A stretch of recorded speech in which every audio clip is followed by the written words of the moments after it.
What do different people want in a burger? Mercês wants to find out. So they do this study and they look at flexitarians and vegans and what are their preferences as far as burgers go. Burgers are quite a common food now. Everybody wants to have a burger, but then they don't want the unhealthy kind. So you might find some who have a plant-based thing or another alternative or a mix. So the purpose of this article is just to expose different preferences as a foundation to move into deeper research as to the quality of these products. But what they find is that people who are truly vegan don't want anything that appears to be like an animal product, meaning they don't want meat substitutes that look like a meat or a meat simulant.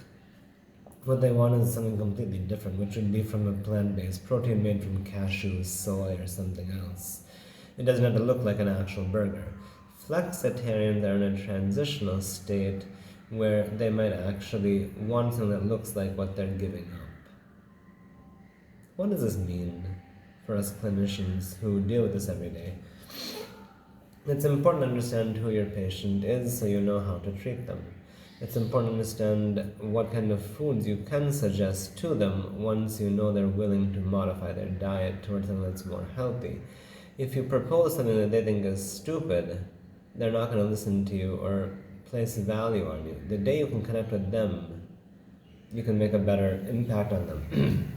So if a person is flexitarian, where they kind of go both ways, they might want something that looks a bit more normal.